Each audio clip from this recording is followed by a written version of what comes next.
வணக்கம்.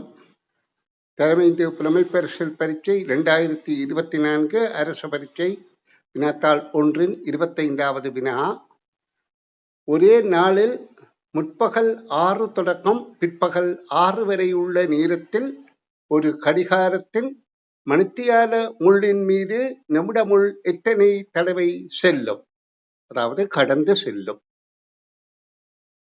நிமிடமுள் ஒரு வட்டம் சுற்றுகின்ற வேளையில் மணித்தியால முள் 12இல் ஒரு பாகம் நகருகின்றது என்ற கருத்தை கவனத்தில் கொள்ளுங்கள்.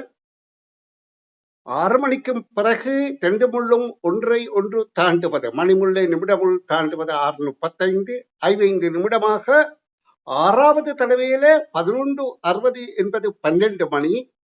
இப்படியாக 5:25 வரையில 11 தடவைகள் தாண்டுகின்றன என்பது சரியான விடையாகும். 2வது விடை. நன்றி.